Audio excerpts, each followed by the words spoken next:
No ar, Faixa Livre, rádio jornalismo de verdade, a informação de primeira qualidade, a interpretação e os comentários das notícias, entrevistas, o contraditório.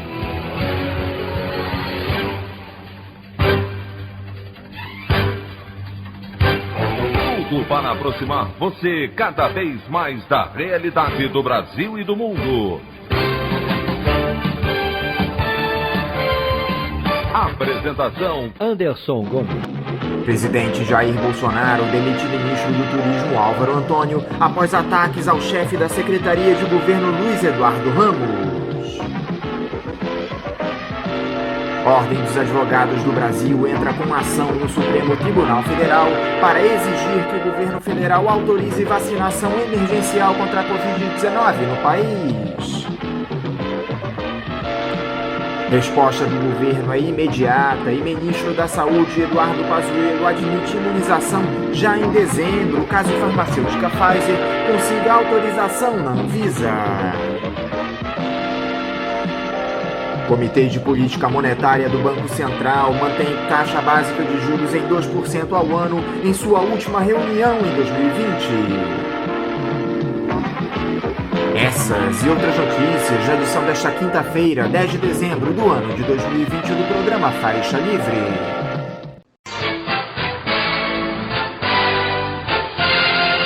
O comentário de Anderson Gomes.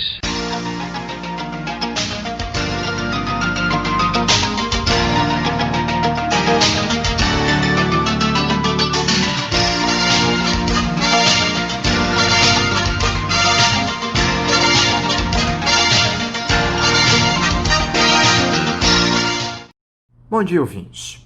A Ordem dos Advogados do Brasil protocolou ontem, junto ao Supremo Tribunal Federal, uma arguição de descumprimento de preceito fundamental, a chamada ADPF, com pedido de medida cautelar em face das ações e omissões do Poder Público Federal, especialmente da Presidência da República e do Ministério da Saúde, a respeito da implementação de um plano nacional de imunização contra a Covid-19 e o registro de uma vacina pela violação dos artigos 1º, 5º, 6º e 196 da Constituição Federal. O pedido de cautelar visa, entre outros, declarar a plena urgência e aplicabilidade do artigo 3º da Lei 13.979 de 2020, no sentido de se permitir que as vacinas já aprovadas por pelo menos uma das autoridades sanitárias ali elencadas sejam utilizadas no Brasil em caso de omissão da Anvisa em apreciar o pedido em até 72 horas nos expressos termos da lei. Determinar que o Poder Executivo Federal paute os memorandos de entendimento relativos à aquisição da vacina na comprovação estritamente técnica e científica, independentemente da origem nacional do imunizante, possibilitando a oferta aos brasileiros de todas as vacinas que já tenham atingido fases avançadas de testes e demonstrado a segurança e eficácia necessárias. Determinar que os fundos provenientes de recuperação financeira decorrentes de operações como a Lava Jato e similares, bem assim outros fundos nacionais que não estejam tendo destinação ou aplicação, sejam destinados ao Plano Nacional de Imunização contra o coronavírus. A resposta do governo federal a essa ameaça na Justiça foi imediata. O Ministério da Saúde confirmou que poderá haver vacinação contra o novo coronavírus no Brasil já em dezembro, se a farmacêutica Pfizer conseguir uma autorização emergencial junto à Agência Nacional de Vigilância Sanitária, Anvisa. O ministro-general Eduardo Pazuello ressaltou também que a empresa teria de viabilizar uma entrega de doses adiantada. Essa vacinação se daria em caráter emergencial para atender a um pequeno número de pessoas. A mudança de postura da gestão Bolsonaro se dá, além das ações judiciais que começaram a aparecer, por conta da pressão política ao presidente que buscará se reeleger em 2022. A negação em imunizar os brasileiros, mesmo após a aprovação de uma série de vacinas mundo afora, com países já iniciando seu processo de vacinação, além de mais um crime contra a humanidade, traria um prejuízo político incalculável ao ex-capitão nessa disputa aberta com o governador de São Paulo, João Dória. Enquanto discute se vacina ou não a população, Jair Bolsonaro segue atendendo aos interesses daqueles que o elegeram. O governo federal decidiu zerar a alíquota de importação de revólveres e pistolas, com a medida entrando em vigor já a partir do próximo mês. Quando o presidente da República prioriza uma arma a uma vacina, ele não deixa qualquer dúvida a que veio. A opinião do Faixa Livre. Bandeirantes, 1360. Estamos apresentando Faixa Livre. Voltamos a apresentar Faixa Livre. Estamos de volta, ouvintes, com o início da edição de hoje do programa Faixa Livre, que tem na sua produção a jornalista Celeste Sintra, auxiliada pela também jornalista Natália Moraes, tendo no comando do áudio o Francisco.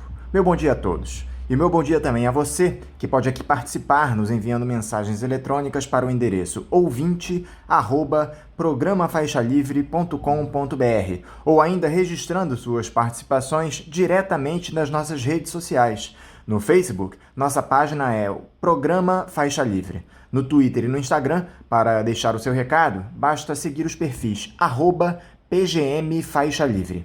Lembrando que as participações por telefone estão inviabilizadas, pois durante o período da pandemia do novo coronavírus, nosso programa está sendo gravado no dia anterior à sua veiculação. Pedimos desculpas aos nossos ouvintes que costumam interagir conosco desta forma, mas foi a maneira encontrada pela equipe do Faixa Livre para mantê-los informados sobre o que acontece no país e no mundo com essa nossa visão crítica, e ao mesmo tempo preservando a saúde dos profissionais que levam o programa ao ar. O Faixa Livre pode ser acompanhado também pelo nosso aplicativo para celulares com sistema operacional Android. O nome do aplicativo é Programa Faixa Livre. Os ouvintes também têm acesso à transmissão pelo nosso site, o www.programafaixalivre.com.br, ou pela página da Associação de Engenheiros da Petrobras, a AEPET, uma das nossas entidades patrocinadoras, no www.aepet.org.br. Para quem perdeu alguma das edições ou quer ouvir novamente o Faixa Livre, os áudios das entrevistas e editoriais estão disponíveis no nosso podcast, nos aplicativos Spotify, Deezer e Castbox. E dando início às nossas entrevistas, eu cumprimento o servidor público do Arquivo Nacional, diretor do Sindicato Intermunicipal dos Servidores Públicos Federais do município do Rio de Janeiro, o Sindicep-RJ, e membro da Unidade Popular, Vitor Madeira. Vitor Madeira, bom dia. Bom dia, Anderson. Um prazer estar aqui novamente no Faixa Livre. Muito obrigado, Vitor, por você dialogar conosco aqui no Faixa Livre. Vitor, o Brasil tem atravessado nos últimos tempos um período bastante conturbado.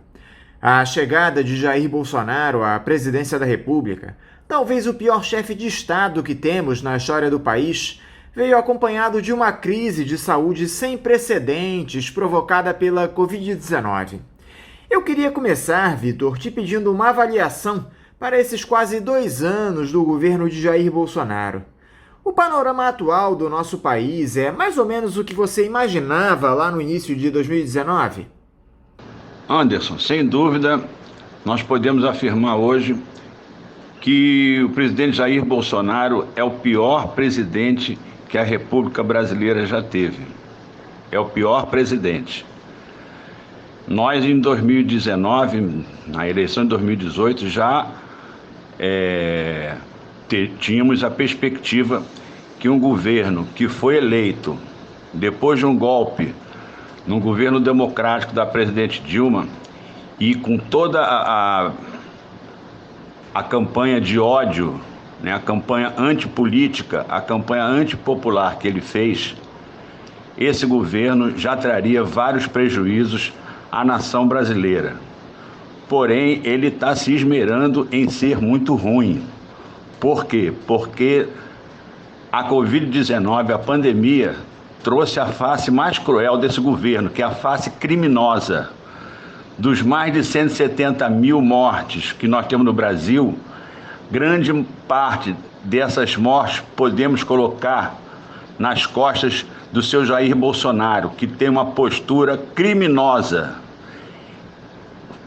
Aliado a isso, a política econômica está sendo mais desastrosa do que a gente esperava. Em menos de 2 anos, a inflação está uma coisa absurda, as pessoas estão queimando lenha para poder cozinhar uma comida que está mais escassa na vida do trabalhador, o desemprego já bate 14 milhões, as privatizações continuam, o serviço público sendo desmantelado desavergonhadamente, entendeu? Os servidores estão sendo criticados e culpados por uma crise que não é deles. Então, esse governo está destruindo cada vez mais o nosso país. E é preciso pará-lo imediatamente, porque o Brasil não vai suportar mais 2 anos de miséria e sofrimento para o nosso povo. Qual é o caminho que vocês da Unidade Popular vislumbram para o nosso país, Vitor? Há uma saída para esse cenário de entrega das nossas riquezas e desmonte das garantias sociais básicas da população brasileira? Anderson, a Unidade Popular, um partido mais novo no Brasil, foi construído de maneira diferente de todos os partidos. A Unidade Popular foi construída pela juventude, pelos operários, pelas mulheres, negros, pelos grupos LGBTs, nas suas bases, nas ruas, nas favelas, dentro dos trens, conscientizando a população mais pobre, travando a discussão sobre o poder que o povo organizado tem para mudar a sua realidade e a sua transformação. E nós vamos continuar nessa batida, aumentar a pressão em cima de cada luta, pelos direitos dos trabalhadores de morar dignamente, de ter comida na mesa, de ter emprego, de ter salário decente. E nós só vemos uma saída, que é a construção do socialismo. Esse país, 1%, ganha mais do que 90% da população. Isso tem que mudar. Isso tem que mudar. Essa desigualdade que tantos falam é luta de classes. E a luta de classes tem que ser vencida pela classe de quem constrói as riquezas, que é a classe trabalhadora. Então nós vamos continuar na toada, aumentar a pressão para retirar o governo Bolsonaro de onde ele está, infelicitando a vida do nosso país, e criar uma sociedade onde os trabalhadores organizados possam dirigir os seus destinos.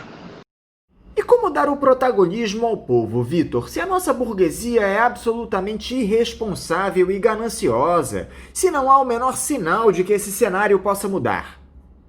Por isso mesmo, Anderson, que na nossa visão a saída está na construção do poder popular. E esse poder popular não passa por dentro só dos parlamentos, que achamos que devemos atuar, mas não é a prioridade. O parlamento hoje é constituído pelos representantes da burguesia, não é isso? Pelos representantes dos empresários, dos grandes conglomerados empresariais, pela milícia, vide a família do presidente Bolsonaro, pelos ruralistas que estão infelicitando o campo, acabando com o nosso campo, entendeu? Pelos latifundiários. Então, justamente pela característica dessa burguesia, que toda burguesia é exploradora, mas a brasileira, você tem razão, ela está se esmerando em ser uma das piores burguesias que tem, mais atrasada, entendeu? Agora mais destruidora de riquezas. Então, o caminho é esse, de organizar o povo nas vilas, nas favelas, nos bairros, nas fábricas, conversar com elas, organizar elas. Por isso a UP é um protagonista importante, mas também as organizações sociais. Esse é o caminho da construção do poder popular. E dizer que esse país tem dono, e o dono são os trabalhadores. Vocês da Unidade Popular chegaram a participar das eleições municipais desse ano, Vitor. O desempenho nas urnas atendeu às expectativas da UP? Quais são os planos eleitorais de vocês, Vitor? Anderson, para um partido que acabou de ser legalizado, né? Com essa característica, as eleições municipais demonstraram que nós estamos no caminho certo. A grande maioria dos nossos candidatos a prefeitos e vereadores foram mulheres, foram negros, foram da comunidade LGBT, foram guerreiros que construíram a UP e que estão na luta diária do povo, na luta por moradia, por salário, enfim. Então, essas eleições demonstraram que nós estamos no caminho certo, que não tem concessão à burguesia, que não é necessário ficar de joguinhos parlamentares para poder organizar o nosso povo para fazer as transformações. Então, nós fizemos a avaliação, soltamos um texto que eu posso te mandar depois, e a nossa prioridade hoje, voltando a falar, são as lutas que o povo continua. As eleições não parou a exploração, não, pelo contrário, reavivaram. Então, a nossa luta tem que está sendo reavivada e está sendo continuada, entendeu? E é a luta por emancipação da classe trabalhadora, em cada luta econômica, em cada luta por moradia, por salário, nós estamos colocando a perspectiva de poder para o povo e não simplesmente para esse parlamento que está com os representantes, em sua maioria, da burguesia. Não temos ilusão nenhuma com essa classe burguesa e não temos ilusão nenhuma de alianças espúrias que normalmente são feitas. Agora, Vitor, há espaço para uma construção política sólida da unidade popular com o quadro social que nós temos atualmente? Vocês se posicionam no espectro ideológico, talvez ali entre o PSOL e o PSTU. Me corrija se eu estiver errado, por favor. Há capacidade de se conquistar eleitores para um projeto de país efetivamente popular com essa predominância do grande capital que está colocada? Bom, Anderson, nós respeitamos todos os partidos de esquerda que estão aí na luta, mas nós temos o nosso caminho. Nós temos as nossas formulações político-ideológicas e temos a certeza que sempre existe espaço para você fazer a denúncia do capitalismo, das injustiças e indicar um caminho de organização revolucionária, indicar um caminho para as pessoas poderem mudar a sua vida para melhor. E esse momento que nós estamos passando, mais ainda, porque é a única solução para o povo pobre, para a classe trabalhadora, é a sua organização de maneira a não conciliar com a burguesia, essa classe que lhe oprime, e lutar contra ela. Para isso ela tem que se organizar, tem que elevar o seu nível de consciência. Por isso a discussão, por isso o trabalho em cada bairro, em cada esquina, em cada fábrica, isso com as mulheres, com os negros, vendo as agruras que o nosso povo passa, indicando o caminho da luta e fazendo as alianças pela esquerda com aqueles que realmente são sinceros nos seus objetivos de mudar a sociedade. Vitor, os governantes do nosso país politizaram a imunização dos brasileiros contra a Covid-19, aproveitando-se da inação e do negacionismo do presidente Jair Bolsonaro. O governador de São Paulo, João Dória, já avisou que vai iniciar a vacinação no estado em janeiro, independentemente se o governo federal autorizar ou não. Tanto que o diretor do Instituto Butantan, Dimas Covas, já estuda usar uma regra que permite vacinar sem a liberação da Agência Nacional de Vigilância Sanitária. O ministro da Saúde, general Eduardo Pazuello, disse que a Coronavac, que foi adquirida pela administração Dória, só deve receber a aprovação da Anvisa no final de fevereiro. Você esperava que essa vacina pudesse virar palanque político, Vitor? Será que o Bolsonaro não percebe que, além de prejudicar a população brasileira com esse negacionismo, ele praticamente enterra suas possibilidades de reeleição em 2022? Bom, Anderson, primeiro, essa corrida aí entre o roto e o esfarrapado, Dória e o seu Jair Bolsonaro, em cima da questão da vacina, primeiro, ela bota a nu o próprio capitalismo, né? Porque quem não tem dinheiro não vai ter vacina. Isso aí é claro. país que não tiver dinheiro não compra vacina. A vacina não é dada. A vacina não é uma questão humanitária para as empresas privadas, nem os governos capitalistas salvarem a humanidade. Não, eles querem ganhar dinheiro. Isso tem que ser falado e não sai nos grandes órgãos da imprensa burguesa. Isso aí é o mais triste, né? Por isso que eles não falam do desenvolvimento da vacina cubana, das pesquisas em Cuba, aquele país que é um dos primeiros lugares em qualidade de vida e de saúde. E segundo lugar, essa questão da eleição de Jair Bolsonaro em 2022 está aparecendo agora, porque no primeiro ano do governo ele queria fechar o Supremo, fechar o Congresso e dar um golpe. Então, nada nos diz que ele não já tenha abandonado essa possibilidade de golpe, porque Jair Bolsonaro é de cunho fascista. Os filhos são ligados à milícia. A corrupção aumentou. Então, essa questão da eleição, ela não tem que ser tratada enquanto uma questão democrática. Quem falou que Dória é democrático, olha o que ele fez e está fazendo em São Paulo. Um cara que manda tirar cobertor de mendigo nas ruas de São Paulo. Não, nós temos que ver o seguinte, o povo tem o direito de viver e as vacinas têm que ser mais rápidas, eficientes, de graça e para todos. Essa é a nossa perspectiva, lutar pela vida do nosso povo, porque por eles só vai ter vacina para a burguesia. Agora, o cálculo político do João Dória é perfeito, Vitor.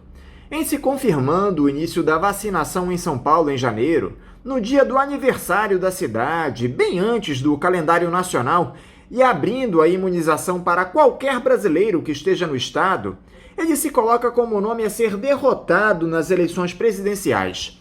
O Rodrigo Maia, presidente da Câmara, faz sua parte na aliança DEM-PSDB, criticando a falta de coordenação do governo federal no trabalho de imunização contra a Covid-19, e o Eduardo Paes reforça esse discurso no Rio. Os liberais têm o projeto pronto e em andamento para 2022. E a esquerda, Vitor? Me parece que os ultraliberais têm tudo para seguir dando as cartas no nosso país. Não há uma articulação no campo progressista, pelo menos na minha avaliação.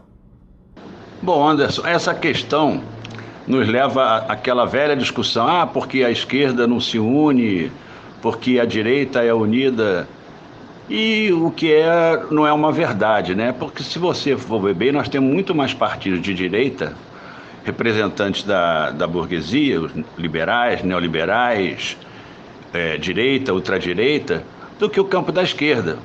Eu acho que nessas eleições, por exemplo, nós demos um passo muito importante e nós da UP apoiamos a condução da candidatura de Boulos em São Paulo, que conseguiu um arco de alianças pela esquerda, comprometidos com bandeiras populares, com bandeiras do nosso povo, que foi muito importante, demonstra que quando a gente põe os objetivos com base nas carências do nosso povo e nas soluções que nós temos, a gente unifica.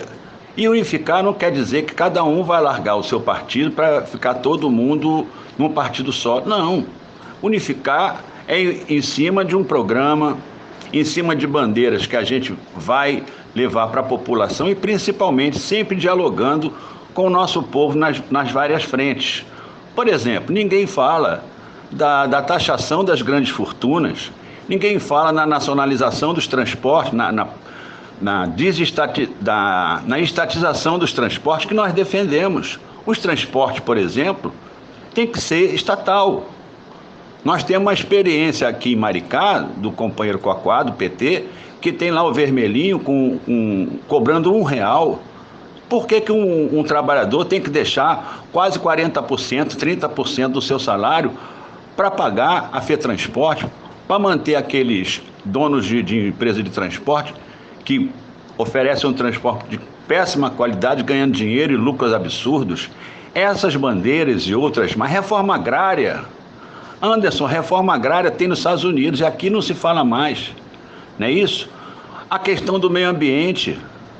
essa questão do meio ambiente, Ricardo Salles, e esse é outro criminoso. Esse governo é uma gangue.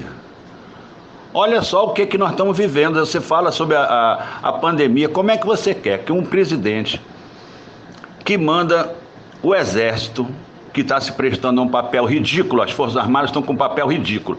Aliás, teve um papel criminoso na ditadura, não é isso? Um papel vexamitório na Guerra do Paraguai e agora está se colocando a serviço do fascismo e tendo essa postura horrorosa. Pois bem, eles fabricaram 40 milhões de dragas de cloroquina que não tem o menor sentido. Por quê? Para eles ganharem dinheiro. Então, um governo que tem essa postura, um governo que nega a doença, um governo que, pelo contrário, orienta a população a não tomar os cuidados, ela é responsável por essas mortes. Então, nós não temos nenhuma perspectiva que esse governo vá mudar o seu caminho, né? Com relação à alternância de poder, olha, tudo depende da condução das lutas. Porque a eleição não muda as coisas. Se mudasse, a gente já estava numa perspectiva melhor, não é isso? Porque desde 85, na redemocratização, nós estamos tendo eleição. E é como o povo fala, todo ano, de 2 em 2 anos tem eleição e nada muda. Quer dizer, muda para pior. Algumas coisas, então, as pessoas estão queimando lenha para cozinhar. Onde é que nós estamos? Então, essa perspectiva eleitoral... Primeiro, não é no caso da UP, a nossa principal atuação não é dentro do parlamento, nem muito menos botando a questão eleitoral como carro-chefe da nossa atuação. E achamos que também tudo está ligado a como as lutas populares vão ser conduzidas, que não adianta ficar nas redes sociais, não adianta ficar no parlamento, nem fazendo alianças para isso ou para aquilo. Nós temos que estar onde o povo está, na luta, enfrentando as agruras. Ora, como é que vai ser esse negócio do gás? Mais de R$100 um botijão de gás. Agora, na questão do Natal, como é que vai ser o Natal para a classe pobre? Como é que os governos estão pensando na classe pobre? Auxílio emergencial. Que emergencial, eles já estão cortando pela metade e já falaram que em janeiro não tem mais dinheiro. Não tem mais dinheiro para o povo pobre. Agora, para os banqueiros tem. Os banqueiros, os bancos nacionais e internacionais nunca ganharam tanto dinheiro. E por que não cortar esse dinheiro deles? Para investir na saúde, para investir no trabalho, na geração de emprego, na cesta básica, para baratear. Outra coisa, eles estão querendo botar o mercado como rei de tudo. Ora, essa cantilena neoliberal já foi para o saco há muito tempo. Esse negócio de dizer que mercado controla nada. Mercado garante o lucro de quem tem os bancos, as fábricas e os campos. Isso também está ficando a nu. É isso que nós temos que falar para o povo. Porque o povo entende, já tem isso dentro dela. Você tem que organizar esses pensamentos e transformar em movimento. É isso que vai dar jeito, é isso que vai trazer as propostas, que nós vamos meter goela abaixo do Congresso, que tem que ser assim. Não tem outro jeito. Como é que o cara deixa um Itaú e um Bradesco ganhar bilhões de dólares em lucro, enquanto o povo não tem dinheiro para uma porcaria de auxílio emergencial, que infelizmente nós estamos necessitando? Um pai de família com 4 anos de desemprego, R$600, bota um arroz, uma batata na mesa dele. Ele só merece isso? É claro que não. E é isso que nós temos que falar para ele e chamar ele para se organizar na luta. É isso que nós temos que fazer, porque deputado obedece, é o povo na rua, fazendo o que tiver que fazer. Quem já se lançou, Vitor, foi o Ciro Gomes, que resolveu adotar a estratégia que o PT usou lá em 2002, só que deixando claro o que pretende fazer. O político do PDT avisou que tentará capturar uma parte da centro-direita em um projeto antineoliberal. Eu te confesso que não faço ideia de como o Ciro Gomes vai conseguir essa proeza, Vitor. Como é que vocês da UP observam o fator Ciro Gomes em 2022? Olha, Anderson, pelo que eu saiba, nós da UP ainda não discutimos especificamente o fator Ciro Gomes, até porque Ciro Gomes não é fator de nada. Eu pessoalmente acho que é um fator de hipocrisia e de megalomaníaco. Agora, porque Ciro Gomes representa quem? Quantos partidos ele já passou? Ele representa o umbigo dele e os objetivos pessoais dele. Então ele tem muito pouco a oferecer. Ele é um canhão cheio de denúncias, muitas delas mal colocadas, mas denúncia por denúncia não leva a nada. O que leva é você ter soluções e a prática. E Ciro Gomes representa uma parte dos ruralistas do Nordeste. Sua família é dono de terra e as suas conduções na política são meramente pessoais, de interesse pessoal. Nós não estamos preocupados com esse tipo de colocação. A nossa preocupação é essa que eu já estou colocando para você. A nossa preocupação é em organizar o nosso povo. Por isso construímos a Unidade Popular, veio para dar um caminho mais por dentro, para consolidar a nossa política. Por quê? Porque nenhum dos outros partidos fala nisso que nós estamos falando.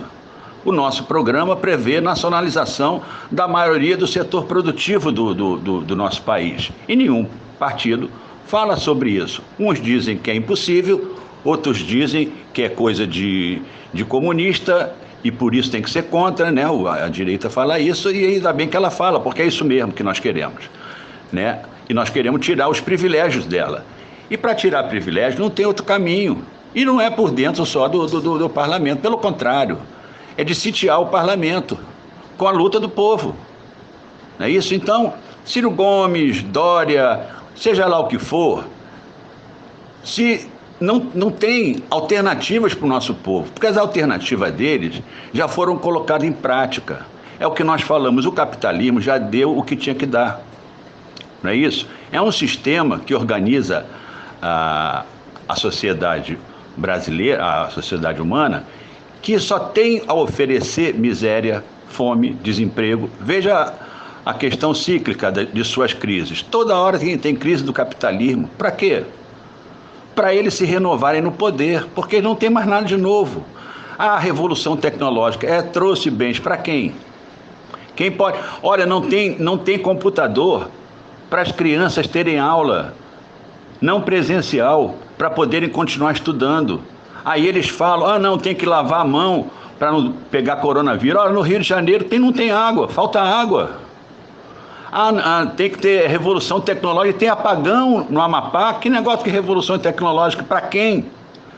Então eles não têm mais nada a oferecer, por isso que não há diálogo possível com eles, com vistas a transformar. Não, com eles é só enfrentamento e derrota. Nós temos que derrotar eles. E para isso o nosso povo não pode achar que nasceu pobre porque Deus quer. Não é isso. Olha, isso tem que sair da cabeça do nosso povo. E ele tem que experimentar uma luta, porque é na luta que ele vê a sua força.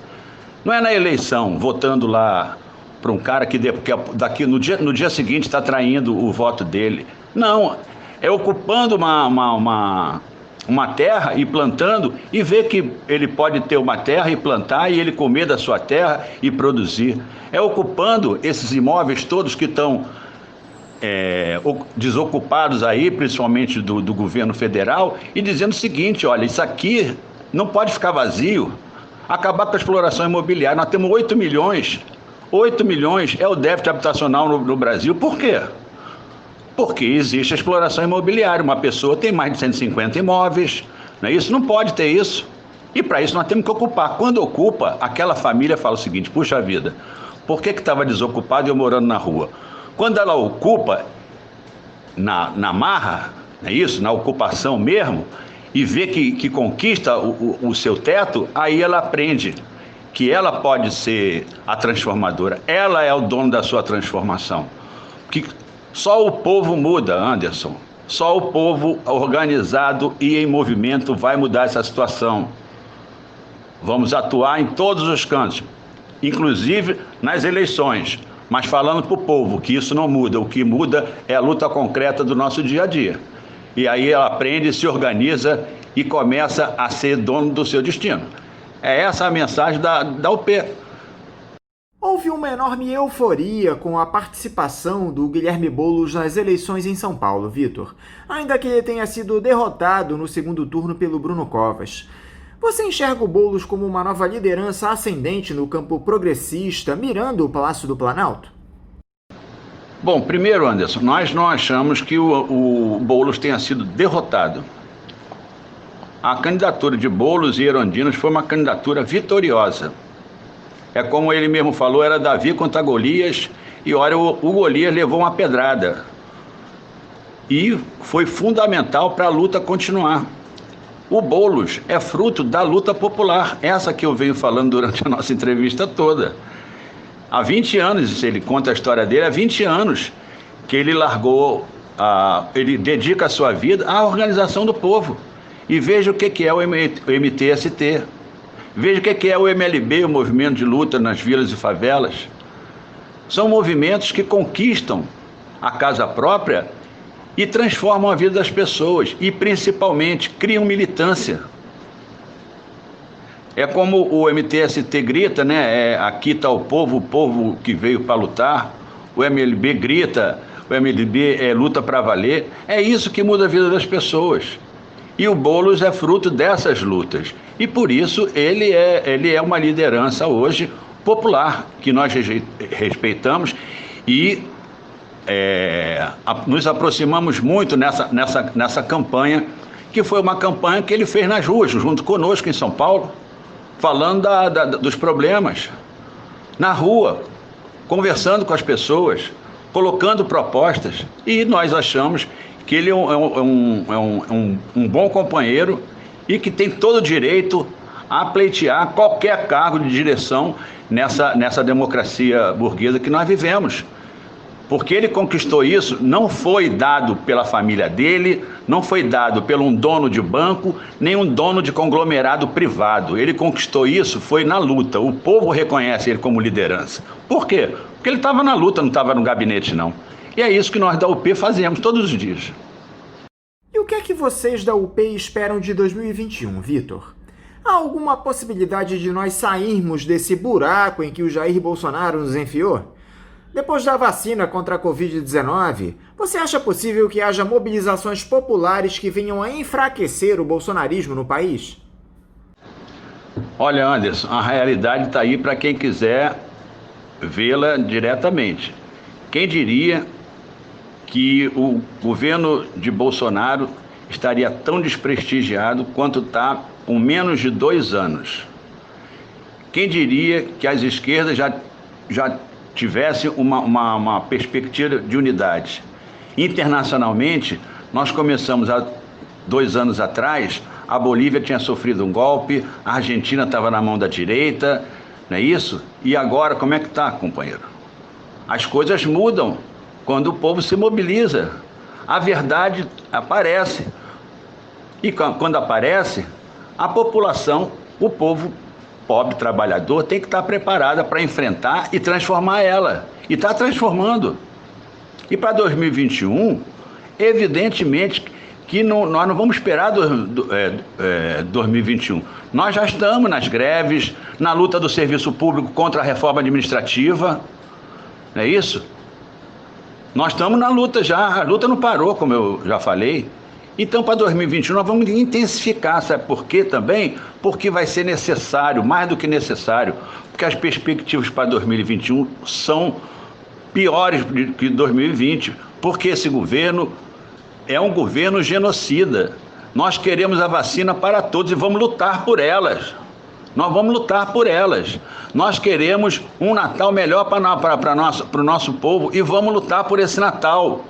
E o Natal do povo trabalhador, que as organizações sociais, com o MLB, o MLC, junto com outras organizações, vão lutar para que a gente minorize um pouco o sofrimento do nosso povo. E 2021, com essa perspectiva de piora, porque a inflação está aí, onde já se viu a gente pagar 1 quilo de arroz R$9, 1 quilo de feijão R$9. A carne, meu amigo, ninguém come mais carne. Churrasco agora, nem de asa de galinha. Então, a perspectiva vai nos forçar até a radicalizarmos na luta. E o povo vem para a rua. porque aquela máxima continua sendo verdadeira: é melhor morrer lutando do que morrer de fome. Um pai de família, ele vai para a luta quando vê seu filho não tem um prato de comida para comer, e nós vamos chamar ele para a luta. Ele tem que ter caminhos para lutar. E 2021, a nossa perspectiva é de muita luta, muita mobilização, entendeu? Se o povo saiu para ir à festa, nos baile funk, se saiu para ir à praia, ele vai sair também para derrubar governo, meu amigo, que quer matar ele. É isso que vai ficar claro, porque nós vamos estar aumentando a nossa mobilização, aumentando o nosso trabalho de conscientização. É isso que nos dá confiança de que só na luta conquista. E 2021, com essa perspectiva do Guedes, dos banqueiros, dos latifundiários, né, com essa perspectiva dele acabar com os servidores, com essa perspectiva de continuar matando os indígenas, como estão fazendo, queimando as nossas matas, entregando nosso país para o capital internacional, principalmente norte-americano, ele quer destruir o país. Ou então, ou vai ser Brasil ou Bolsonaro. Evidentemente que quem cai é ele, porque o Brasil não vai cair. O povo pobre vai para a luta agora, tem que ser chamado, organizado para conquistar. Então, 2021, se você me pergunta quais são as perspectivas são, do ponto de vista deles, são muito ruins, porque eles vão querer aprofundar a miséria e a exploração. A nossa perspectiva é de aumentar a luta, aumentar a resistência e ir para cima deles para impedir que eles tenham sucesso nesses seus objetivos e coloque a discussão na sociedade, na luta, no enfrentamento e no aumento da consciência do nosso povo e da sua organização. Esse é o nosso trabalho. A perspectiva para 2021 é de muita mobilização popular. Vitor, muito obrigado por esse diálogo conosco aqui no Faixa Livre. Eu quero te desejar um ótimo dia de trabalho e um forte abraço. Anderson, muito obrigado a você, a Celeste, o pessoal da produção. Quero deixar aqui um forte abraço a vocês todos. Lembrar do companheiro Paulo Passarinho, com quem eu militei no movimento sindical, no movimento estudantil. Espero que ele esteja bem, um abraço para ele também, e dizer que a Unidade Popular, o Sindicep, estão sempre abertos aí naquilo que você precisar, que convocar a gente. Vocês do Faixa Livre são um espaço importante de luta e de convencimento, de aumento da consciência do nosso povo, da nossa classe trabalhadora. Obrigado, parabéns ao Faixa Livre, estamos juntos na luta pelo socialismo. Conversamos aqui com o diretor do Sindicato Intermunicipal dos Servidores Públicos Federais do município do Rio de Janeiro, o Sindicep-RJ, servidor público do Arquivo Nacional e membro da Unidade Popular, o UP, Vitor Madeira. Vamos agora ao nosso primeiro intervalo. Voltaremos daqui a pouquinho. Voltamos a apresentar Faixa Livre. Já voltamos, ouvintes, e agora eu saúdo o presidente do Sindicato dos Trabalhadores nas Empresas de Saneamento e Meio Ambiente do Rio de Janeiro e região, o Sintsam-RJ, Humberto Lemos. Humberto Lemos, bom dia. Bom dia aos 20 da Faixa Livre, meu amigo Anderson. Humberto Lemos, Sintsama. Humberto, muito obrigado por você estar aqui conosco no Faixa Livre. Humberto, o Rio de Janeiro vem sofrendo nos últimos tempos com um quadro de falta d'água em uma série de localidades. Parece que a SEDAI estabeleceu um rodízio na distribuição de água nos últimos dias, que tem afetado 4 cidades da Baixada Fluminense. São elas Queimados, Nova Iguaçu, Japeri e Belfor Roxo, além de 27 bairros aqui na capital. Já estamos na 3ª semana de falhas no abastecimento por conta de uma suposta demora para a resolução de um defeito que ocorreu na elevatória do Lameirão. Eu gostaria primeiro, Humberto, de saber se é esse mesmo o motivo, que tipo de defeito é esse e por que a demora para o conserto. Explica aqui para os nossos ouvintes, especialmente para os que residem aqui no Rio de Janeiro, o que está ocorrendo, por favor, Humberto. Primeiramente, o problema que hoje está acontecendo no Lameirão, está trabalhando com 75% da sua capacidade, é um problema que nós já avisamos há bastante tempo. É a falta de investimento. O Lameirão é uma elevatória feita na década de 60, onde trabalha com a profundidade de 120 metros e as bombas que ficam lá embaixo nas galerias são bombas específicas, você não encontra no mercado a pronta entrega. Então essas bombas, quando elas dão defeito, você tem que tirar a própria bomba, levar para a empresa para poder fazer o reparo na bomba e no motor, para poder colocar de volta. E anteriormente, há uns anos atrás, só uma empresa na Alemanha que fazia, agora tem uma empresa em São Paulo. Mas isso não justifica, porque nós já viemos avisando que a SEDAI, o Lameirão e o Guandu tem que ter manutenção preventiva e corretiva diuturnamente. Não pode deixar queimar a bomba para consertar, se tinha uma bomba reserva. Essa bomba reserva já estava parada há 12 meses. Então, meus amigos, foi uma negligência sim. E a gente não pode esconder. A população está sofrendo, porque, como aconteceu com a Georgina, com Hélio Cabral, aconteceu com o Lameirão. Não autorizou consertar essa bomba reserva que estava com defeito há mais de 12 meses.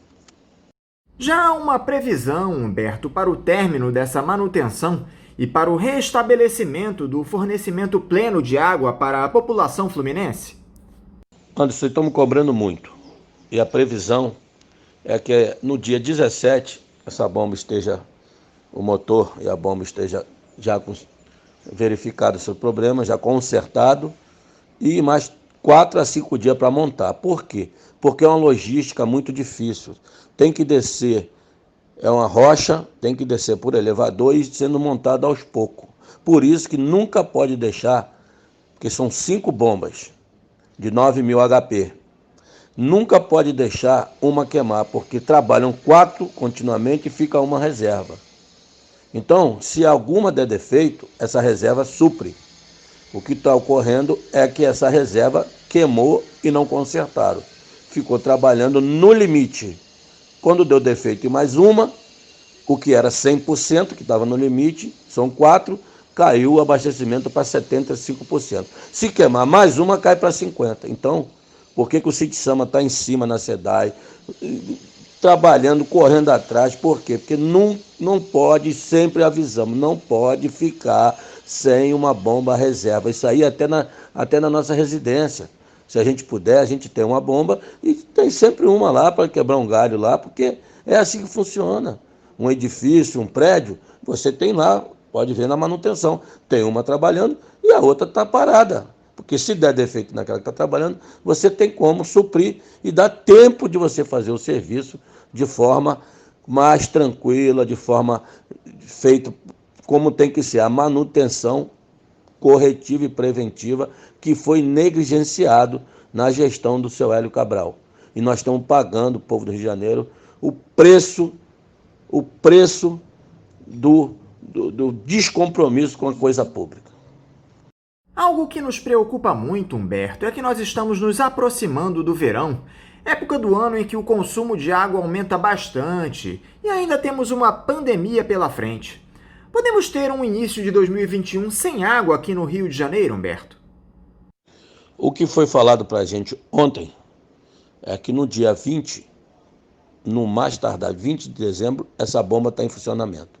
E aí nós estamos cobrando para não acontecer mais isso. Voltar a fazer o que era feito anteriormente, trabalhando 4 bombas e uma na reserva. E essa manutenção feita toda semana, para uma, bota aquela da reserva, vai parando, vai fazendo a manutenção e elas vão trabalhar por muitos e muitos anos, como sempre trabalharam. O Lameirão é uma obra feita na década de 60 e até hoje ele supre a necessidade do Rio de Janeiro. Então, nós entendemos que com a nova diretoria que entrou, o engenheiro que foi demitido pelo Hélio Cabral, que agora é o presidente da SEDAI, doutor Edis, que trabalhou nessa área, era diretor de operação, conhece do sistema, foi diretor, foi superintendente do Guandu, foi superintendente do Lameirão, conhece o sistema. Então, esperamos, contamos, já oficializamos ele, que isso não ocorra mais, que se faça o plano de contingência, que se faça as manutenções para não passar o que nós passamos no verão passado. Então, acreditamos, estamos diretamente conversando com a SEDAI para não acontecer mais isso. Então, com o dia 20, entrando em carga no dia 19 ou dia 20, eu acho que vai entrar na sua normalidade. E aquela situação da geosmina que aconteceu no início deste ano, Humberto? Só explicando aqui aos ouvintes que não são do Rio de Janeiro, houve esse problema nos 3 primeiros meses de 2020. Nos rios que alimentam a estação de tratamento da SEDAI, há muito despejo de esgoto clandestino, o que acaba provocando o surgimento de algas que liberam essa substância chamada geosmina, alterando o gosto e a coloração do efluente.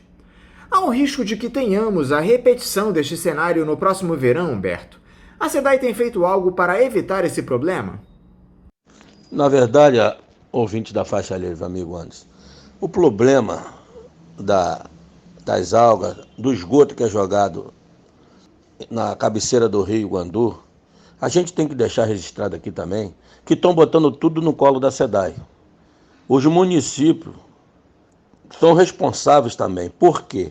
Dos 64 municípios que a SEDAI atende no estado do Rio de Janeiro, só 2 municípios têm convênio com a SEDAI para tratamento de esgoto, que é Itaperuna e Rio de Janeiro. O Rio de Janeiro, exceto a AP5, que é lá na Campo Grande, que é pela iniciativa privada. Mas o Rio de Janeiro e Itaperuna são os 2 municípios que, na hora que fez o convênio com a SEDAI de água, fez de esgoto. Os outros 64 não têm convênio com a SEDAI de esgoto. Ora, como pode culpar a SEDAI que está jogando nos corpos hídricos, nos mananciais, nos corpos hídricos, esgoto, se a prefeitura não tem convênio com a SEDAI? Então, essa responsabilidade é da prefeitura. Só ela registrar isso porque virou moda. Tudo que é ruim é a SEDAI. Um exemplo, a SEDAI não tem convênio com Nova Iguaçu, não tem convênio com Queimado, não tem convênio com Japeri, não tem convênio com Caxias, com São João. Como é que vai tratar o esgoto da cidade que ela não tem um convênio?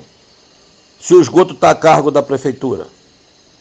E na conta que você paga, você só paga a água, você não paga o esgoto, porque a SEDAI não tem o convênio com o esgoto.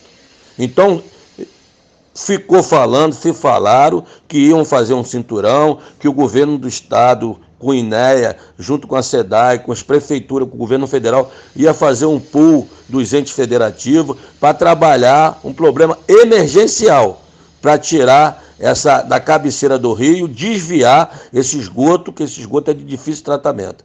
Pelo que nós vimos, não foram feito nada.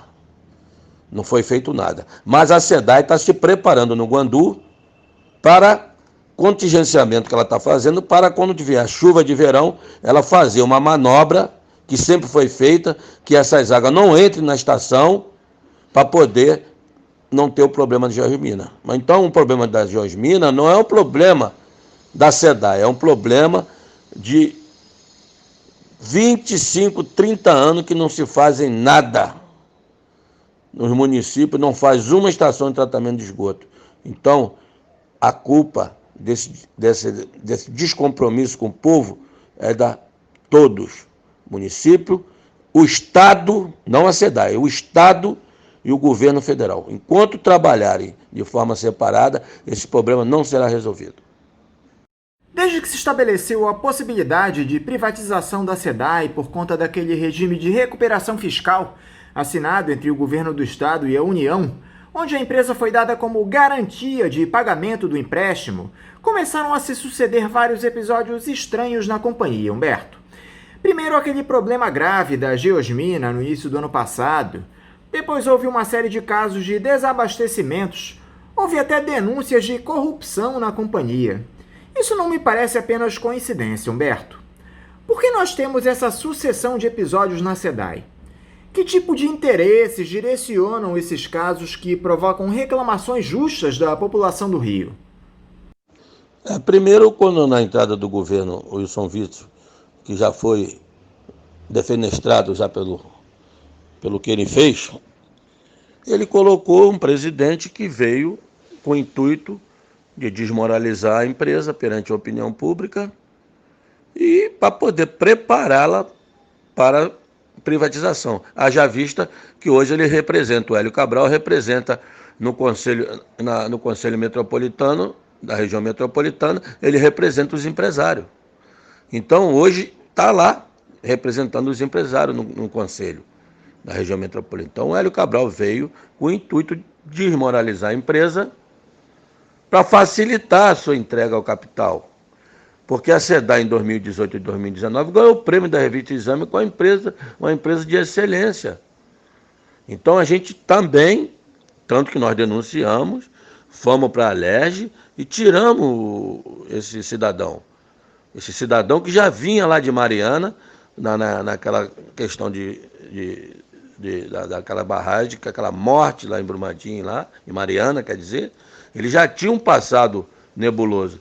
Nós batemos forte, porque que vai entrar uma pessoa? Se o governador diz que não quer privatizar e bota o maior privatista, o maior vendilhão dentro da cidade. Então, foi estranho sim. E nesse rastro veio a corrupção, porque teve indicações políticas, alguns atores estão presos em Bangu, trouxeram as empreiteiras sem idoneidade, empreiteira que não podia nem participar de licitação, não fizeram licitação, fizeram ADL, uma despesa de licitação, e enfiaram dentro da SEDAI algumas empreiteiras que era compromisso de campanha do governador, que hoje foi afastado, impeachmentado, e botaram dentro da SEDAI, como botaram na saúde, que a gente viu aí o que está acontecendo com os hospitais de campanha, o que aconteceu com os hospitais de campanha e o que está acontecendo. Fizeram lá na saúde, fizeram na SEDAI, e pode ter feito em outros órgãos também. Então, o intuito deles era entrar, desmoralizar a empresa, botar empreiteiras para fazer o lucro fácil e depois vender na Bacia das Almas aí por um preço irrisório. Mas nós estamos resistindo e estamos mostrando quem é o pai da criança, quem fez de forma deliberada essa desmoralização, a tentativa de desmoralização de uma empresa que tem 45 anos de atuação e prestando um serviço de qualidade no Rio de Janeiro. Como é que o governador em exercício Cláudio Castro tem lidado com essa questão da SEDAI, Humberto? O Witzel, que se elegeu falando que não privatizaria a companhia, acabou mudando de ideia no meio do mandato. Com o afastamento dele, mudou também essa intenção de venda da empresa?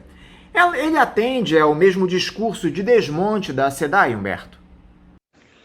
Meu amigo, a princípio chegou, escutou, né, e falou que não venderia a SEDAI, que o modelo de concessão do BNDES era um monstro, um engodo. Não sei por que cargas d'água, após sentar com Flávio Bolsonaro, com Bolsonaro, e sentar também com o presidente do BNDES e com o Instituto Trata Brasil, com a Firjan, os privatistas de plantão, os urubu da empresa pública. O que fizeram? Mudaram o discurso. Foram mordidos pela mosca azul do mercado, que a gente sabe muito bem como é que funciona. E agora está dizendo que vai vender a SEDAI. Tudo que ele falou, que era um monstro a concessão, que nós já estamos denunciamos nas duas audiências públicas do BNDES, denunciamos na audiência pública da Alerj e botamos alguns questionamentos que até hoje não tivemos resposta. E o governador também, no questionamento do Sintissama, ele também colocou. Só que o BNDES não deu a solução e agora ele está concordando com o que está lá no contrato de concessão, que nós estamos batendo firme. E dia 11, convoco todos que puderem, terá a Assembleia Extraordinária dos acionistas e o Sintissama tem uma ação como minoritário da SEDAI e nós vamos fazer valer nosso papel de acionista minoritário. Por que disso? Porque eles querem vender 1 metro cúbico da água para os privatistas, para as empresas que estão aí, as chinesas, as americanas, canadenses, as brasileiras mesmo. O que eles querem? Eles querem comprar 1 metro cúbico mais barato do que custa para se produzir. Então a gente sabe que é um monstro que está se criando, que quem vai pagar essa conta é a população do Rio de Janeiro. Então a gente tem que estar denunciando sim e convoco todos que puderem, dia 11, no prédio sede da SEDAI, às 11 horas, nós vamos estar lá com o governo do estado, que é um acionista majoritário, mas nós também, hoje, somos acionista minoritário com uma ação. Mas essa uma ação, pela lei da sociedade anônima, dá direito a gente participar dessa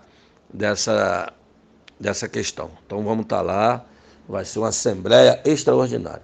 Então a gente vai botar o guiso no gato e o governador vai ter que vir a público aí falar o que ele falou para a gente e falou na mídia quando entrou.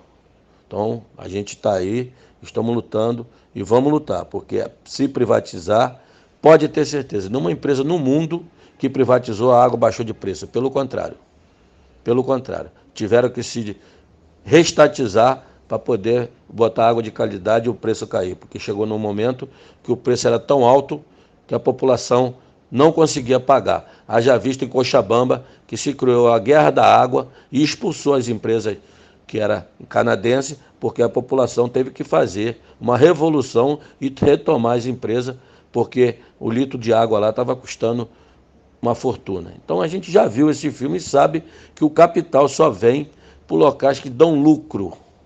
Eles não vão querer investir onde não dá lucro. O que vai ocorrer? O Estado vai ficar com a parte ruim e a iniciativa privada vai ficar com o filé mignon. É só isso que eles querem.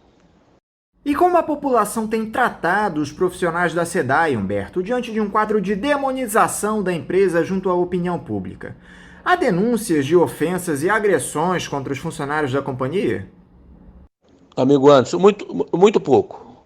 A população, eles querem dizer que estão fazendo isso, mas não estão, sabe por quê? Porque a população está entendendo.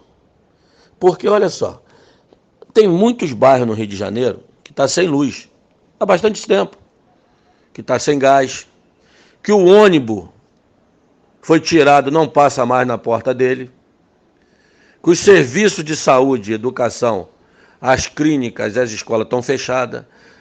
Então ele sabe que se privatizar a SEDAI, a água vai sumir, principalmente na Baixada Fluminense, interior do estado e nas comunidades, nas favelas.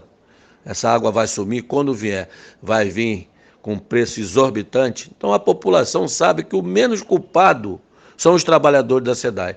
Porque esses trabalhadores, que somos nós, a gente veste a camisa, se tiver que trabalhar 24 horas dioturnamente, nós vamos fazer, porque nossa preocupação é com a população, sim.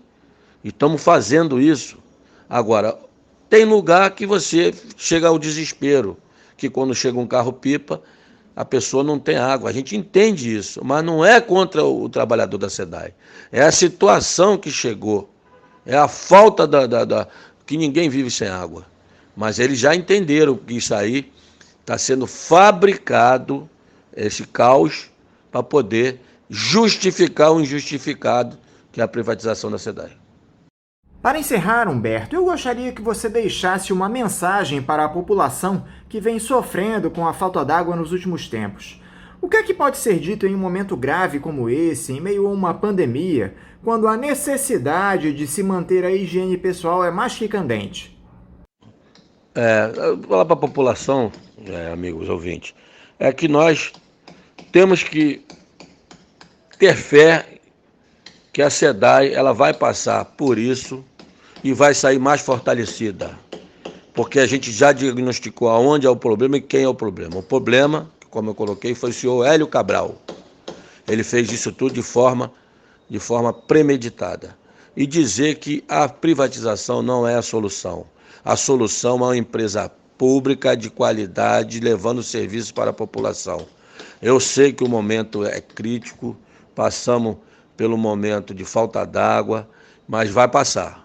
A gente vai trabalhando, nós estamos trabalhando, a SEDAI está trabalhando, com o seu quadro funcional, e entendemos que vai passar por esse verão aí tranquila, mesmo com alguns probleminhas, mas a população acredite na SEDAI, que a SEDAI é uma empresa de qualidade, uma empresa que agora mesmo nós temos mais de 2 milhões de pessoas na tarifa social, a nossa preocupação com a pessoa que não pode pagar água, a SEDAI tem um cunho social e a gente entende que nós vamos passar por esse problema seríssimo que está fazendo a população sofrer. Mas fica aqui o meu recado, tenho 34 anos de casa, estou vendo o empenho da equipe e nós vamos passar sim e dizendo para vocês que a solução da SEDAI não é privatização e nós estamos desmascarando os privatistas, inclusive o BNDES, que está a serviço aí do capital privado contra o capital público. Isso aí é um crime contra o povo do Estado do Rio de Janeiro e contra o povo do Brasil. Humberto Lemos, muito obrigado por você dialogar conosco aqui mais uma vez no Faixa Livre. Eu quero te desejar um ótimo dia de trabalho e um forte abraço. Muito obrigado a vocês, porque é uma oportunidade única e sempre esteve ao lado da população, ao lado do povo, escutando os dois lados e vendo que é um problema que está sempre na hora do dia. Sou ouvinte, espero que SEDAiano e a população amanhã escute e passe a escutar a rádio e ajudar no patrocínio para essa rádio durar por muitos e muitos e muitos anos. Muito obrigado e um bom dia, um bom fim de semana, boa semana. Conversamos aqui com o presidente do Sindicato dos Trabalhadores nas Empresas de Saneamento e Meio Ambiente do Rio de Janeiro e Região, o SINDSAM-RJ, Humberto Lemos. Vamos agora a um novo intervalo. Voltaremos daqui a pouquinho.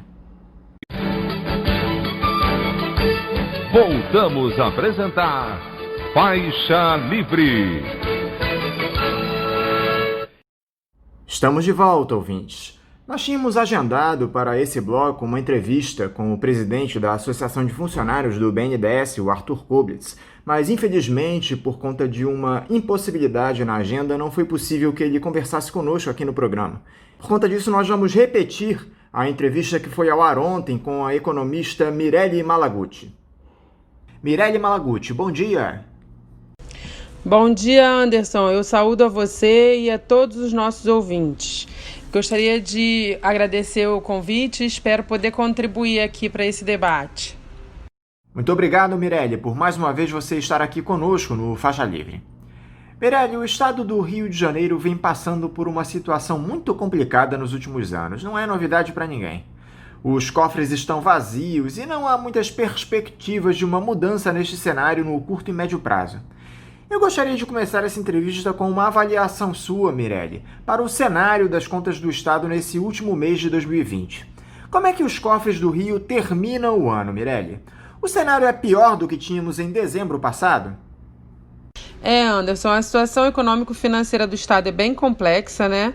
E a solução ela não vai ser simples e nem a curto prazo. Mas agora, em 2020, eu não vejo uma situação pior do que em 2019. Nós tivemos algumas quedas de receita, mas que não foram tão significativas, tá? E foram compensadas pelas transferências, pelo aumento de transferências da União.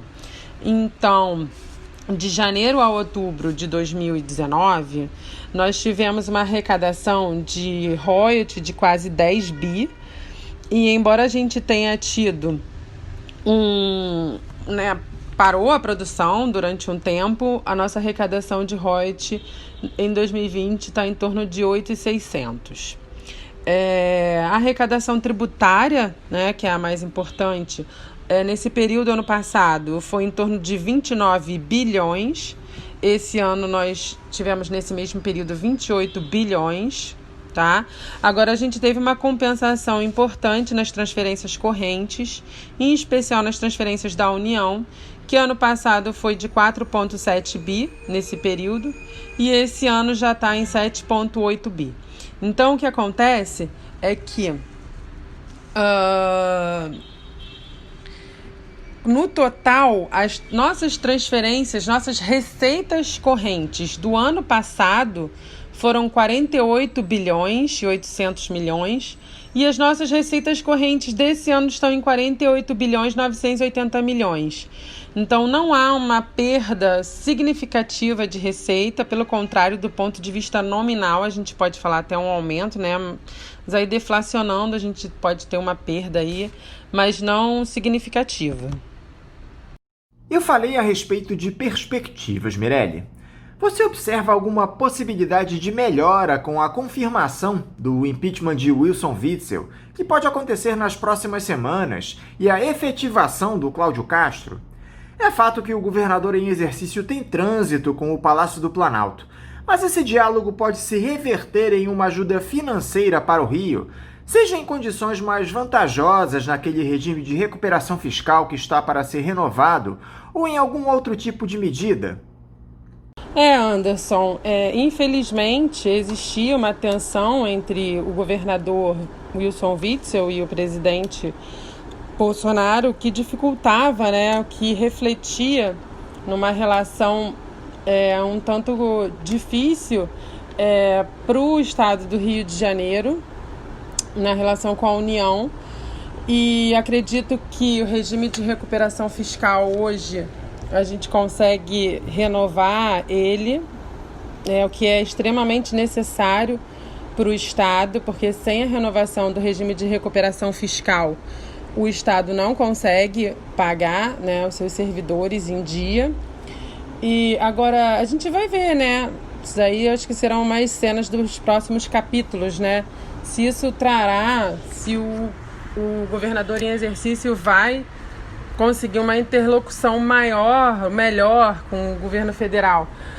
O fato é que existe uma política do governo federal em não afrouxar com as unidades da federação. Então, não sei se mesmo essa mudança do governo vai favorecer a gente trazer novos recursos, porque há uma política de orientação do governo federal em não afrouxar para qualquer unidade da federação, já que existe um direcionamento econômico-financeiro da União de diminuir gastos, de cortar recursos e não de aumentar os repasses. Então, isso acho que vai depender mais da política econômica do governo federal do que dessa relação entre eles. Outro episódio que pode influenciar neste cenário é aquela votação lá no Supremo Tribunal Federal a respeito da divisão dos royalties do petróleo. O tema seria discutido em plenário no último dia 3, mas o presidente da Corte, Luiz Fux, cancelou a sessão, que ainda não tem uma nova data marcada. Outras unidades da federação querem receber proventos desses royalties em um volume maior, o que pode piorar ainda mais a situação do estado do Rio, que é o que recebe a maior parcela pela exploração do petróleo na nossa costa. A redução do repasse desses royalties para o estado pode provocar que tipo de problemas para o Rio, Mirelle? Você acredita que os ministros do Supremo terão esse tipo de entendimento na hora do voto, dos problemas que essa diminuição dos recursos para o estado pode provocar? Anderson, a situação econômica com essa mudança na distribuição das receitas de royalties e participação especial colocam o estado do Rio de Janeiro numa situação muito delicada. Hoje, 1/4, ou seja, 25% da receita corrente do estado é oriunda de royalties e participações especiais da produção de petróleo e gás no Rio. Então, o problema central, na minha opinião, é uma mudança de postura do governo, tá? Porque o Rio de Janeiro tem tudo para se reerguer, tá? Nós temos bilhões de reais previstos de novos investimentos, tá? Na cadeia produtiva do petróleo e gás, na construção do maior parque de geração de energia termoelétrica do Porto do Açu, na construção do submarino da Marinha, na retomada de obras do Comperj, entre outros tantos investimentos. Esses foram só alguns que eu estou te dando como exemplo. Nós temos que retomar obras importantes como a linha 4 do metrô, a pista de subida Rio-Petrópolis na BR-040, a ferrovia de integração, né, Rio-Vitória, que integra os portos do Espírito Santo e do Rio de Janeiro. O problema é que o que a gente vem assistindo é uma posição de um governo que assume uma posição de tesoureiro, né? O governo ele tem que assumir uma posição protagonista do desenvolvimento econômico e social do Estado, tá? Não é só uma questão política, é uma questão de sobrevivência do Estado, tá? Então, realmente, a decisão dos ministros, ela não pode, ela de certa maneira, os ministros, o STF é uma corte federal, né? A postergação dessa votação, de certa maneira, tem nos privilegiado, mas a gente não pode ficar nessa posição de assistir, né, de plateia, né? A gente tem que assumir, retomar uma posição. O governo do Estado tem que retomar uma posição do desenvolvimento econômico do Estado para que a gente diminua essa dependência. Porque senão o que a gente vai ver é o cenário de 2016 novamente. É o atraso no pagamento da folha de servidores, é o congelamento, extinção, né, de vários serviços públicos, é a crise estadual. Então, essa votação, ela, de certa maneira, a postergação dela está nos dando tempo para a gente pensar num novo plano aí de desenvolvimento para o Estado. Falando agora a respeito do município, Mirelle, tivemos há pouco mais de uma semana o segundo turno das eleições municipais, que confirmaram o retorno de Eduardo Paes à prefeitura para o seu terceiro mandato. Quais são os desafios que o novo prefeito vai encarar no que diz respeito aos recursos públicos, Mirelle? Como é que o Marcelo Crivella deve deixar os cofres do município para o seu sucessor? Anderson, a gente ouviu aí durante toda a campanha, né, o atual prefeito chorando, uma certa queda de receita, mas se a gente fizer uma análise das receitas correntes, embora o município tenha tido algumas perdas no período de 2016 para 2017, a receita do município ela vem se recuperando, tá? Se nós fizermos uma comparação entre a arrecadação dos primeiros 5 bimestres de 2020 com 2019, a gente não tem nenhuma perda significativa. Então, do ponto de vista da arrecadação, eu não acredito que o atual prefeito, né, que o prefeito eleito, né, que o Eduardo Paes vai encontrar muitos problemas em relação a isso. O endividamento, né, o próprio Eduardo Paes conseguiu diminuir bastante. Entre 2015 e 2016 a gente teve uma queda da dívida pública municipal significativa. Então a gente precisa de ver como que o atual prefeito vai deixar a casa, né? A gente tem que ver como ele está fechando o caixa, fazendo o pagamento dessas últimas despesas. É fato que os 3 anos do governo Crivella foram anos em que o resultado orçamentário ele foi negativo. Nós tivemos um aumento do endividamento público, tá? Especialmente em 2018, houve uma variação do endividamento líquido de forma bem significativa, da faixa de R$1 bilhão. Ano passado, o Crivella fechou o caixa com 800 milhões de déficit orçamentário. Então, a gente tem que ver ainda, né, como isso vai ficar. Houve uma polêmica no início do mandato do Crivella, que ele chegou até a levar para a campanha eleitoral deste ano, a respeito de um rombo que o Eduardo Paes teria deixado de, se eu não me engano, 5 bilhões de reais, que diziam respeito a dívidas relativas aos grandes eventos que tivemos no Rio, como a Copa do Mundo e as Olimpíadas.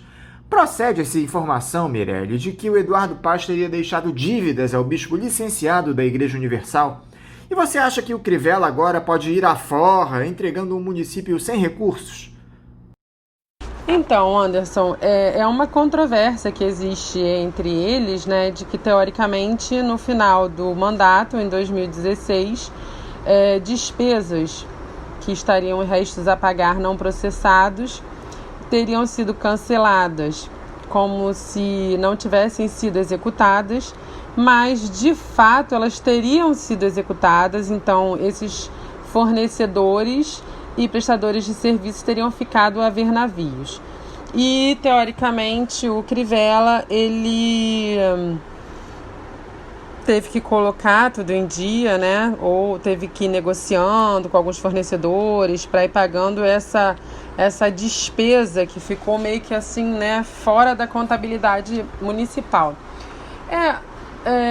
Independente, né, do mérito, se foi ou se não foi, o problema, acho que, da gestão atual é que ela não soube fazer, de fato, uma gestão do município, né? A máquina pública municipal, ela é uma máquina muito bem montada, estruturada, né? Ela tem um corpo de servidores importante, que carrega o histórico, que tem a expertise desse trabalho, e a questão talvez não tenha sido tanto financeira, mas de gestão do atual prefeito, né? E em que, inclusive, desestruturou um pouco o que funcionava e funcionava bem, né? O pouco não, o muito, né? Que funcionava e funcionava bem. Então, agora, se ele vai realizar a mesma prática, aí o fato é que se você deixa restos a pagar não processados, né? Despesas executadas sem os recursos necessários em caixa, ele acaba incorrendo num crime de responsabilidade fiscal. Vamos ver, né? Cenas do próximo capítulo. E que tipo de medidas o Eduardo Paes pode implementar para atrair novas fontes de recursos, Mirelle? Não esquecendo que ainda estaremos muito afetados pela pandemia de Covid-19 em 2021. Então, Anderson, como eu já falei, a análise econômico-financeira que a gente pode fazer inicialmente mostra que em 2020 nós não tivemos nenhuma perda significativa de receita em comparação ao ano de 2019, tá? Agora, o que acontece é que o Rio de Janeiro foram feitos muitos investimentos, especialmente em grandes eventos, para tornar o Rio de Janeiro talvez uma grande capital de negócios. Eu não vou dizer que como uma São Paulo, que seria uma capital mais financeira, industrial, mas trabalhando especialmente a ideia da indústria criativa, o desenvolvimento de tecnologias. O Rio de Janeiro é uma cidade que concentra, né, muitas universidades, muitos centros de tecnologia, que tem um potencial muito grande de desenvolvimento nessas novas áreas, né, especialmente da indústria criativa, também da indústria da cadeia de petróleo, tá? Então, e aí logo depois veio a crise, e a sensação que eu tenho é que faltou um protagonismo na cidade para direcionar a cidade para essas vocações que nós temos, tá? Então, eu acredito e eu espero, né, que o prefeito eleito ele retome esse protagonismo para desenvolver e fazer o Rio de Janeiro essa capital de negócios de uma cidade inclusiva, de uma cidade que desenvolva a indústria criativa, de uma cidade produtora de tecnologia, de uma cidade sabe aproveitar e potencializar, né, toda essa economia do turismo que nós temos. Então, acho que esse é o grande desafio do Eduardo Paes agora, né? A gente não pode ter um gestor, né, um executivo tesoureiro, né, ou que está aqui para colocar pessoas em cargos para fazer o tomar lá da cá, né?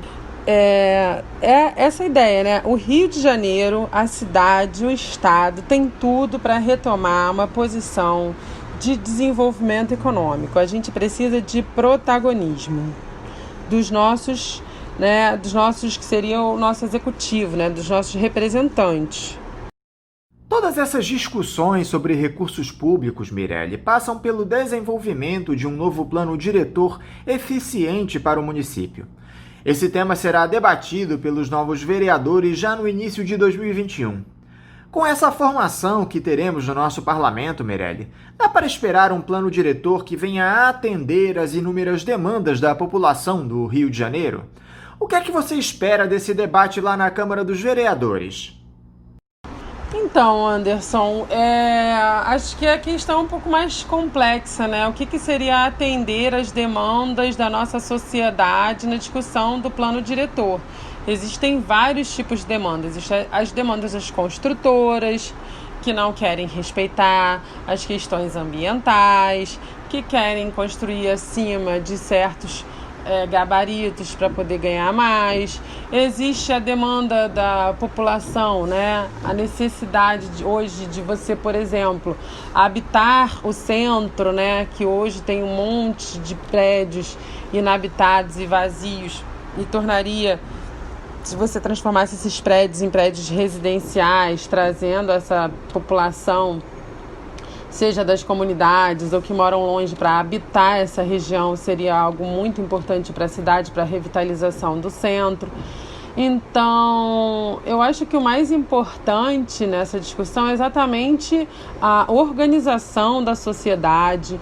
Por exemplo, o próprio programa aqui, né, ser um instrumento para levantar esse debate, para regimentar pessoas, para as pessoas pensarem a cidade. Agora, isso daí é que a gente vai saber, né, como a Câmara vai reagir, né, frente a esse tipo de colocação, né, de posicionamento da nossa população. Meirelli, o Eduardo Paes indicou para a Secretaria de Fazenda, Planejamento e Controladoria o nome do deputado federal Pedro Paulo, braço direito do atual prefeito, mas que foi envolvido na época das eleições em 2016 naquele escândalo de violência doméstica, de que ele teria agredido a ex-esposa. Inclusive, ela teria prestado queixa a respeito desse episódio. Você acha que o Pedro Paulo tem condições de controlar as contas do município, Meirelli? E mais, a gestão do Paes não começa manchada com a indicação de uma figura nefasta como é o Pedro Paulo? Então, Anderson, o que eu vejo complexo, bem complexo nessa questão dessa nomeação, é a junção do planejamento com a fazenda e a controladoria, né? Só aí você já infringe alguns princípios, né? Como o princípio da segregação das funções, da independência técnico-funcional e assim por diante. A gente aprende desde cedo, quando a gente estuda orçamento público, e que, em geral, quem planeja é um grupo, quem executa é outro e quem controla é outro, né? Quando você coloca todo mundo junto, executando a mesma função, tem alguma função aí que não vai ser exercida, né, de forma correta ou da melhor forma possível. Para encerrar, Meirelli, eu quero te fazer a mesma pergunta que eu tenho feito à maioria dos nossos comentaristas nesse último mês do ano. O que nós devemos esperar de 2021? Não apenas no Rio de Janeiro, mas no Brasil. Você crê em uma retomada do crescimento econômico com todos esses personagens que comandam a nossa política na atualidade? Não, Anderson, eu espero um cenário. Eu acho que vai estar tendo uma retomada do crescimento, não que vai ser um crescimento robusto, sustentável, não, nada disso, né? Aquele crescimento depois que a gente chega no fundo do poço, e ao mesmo tempo junto com um aumento cada vez maior da concentração de renda e da desigualdade social. Então você vai ter aquela pessoa que perdeu um emprego de R$5.000, que vai conseguir recuperar o seu emprego, só que dessa vez vai estar ganhando 3, mas na verdade o seu salário não vale nem 2, tá? Então o que eu vejo é isso, uma tendência, uma retomada do crescimento, não é à toa que nesse último trimestre já saiu aí um crescimento de 7,7%. A gente tende a ter uma certa recuperação e, como eu falei, é uma recuperação, não é robusta, não é nada qualitativo no país, ou no estado, ou na cidade. mas dentro desse panorama aí, em que você vai estar aumentando a concentração de renda, aumentando a desigualdade social, os novos postos de trabalho não terão a mesma qualidade ou a mesma remuneração que os postos de trabalho que foram perdidos, tá?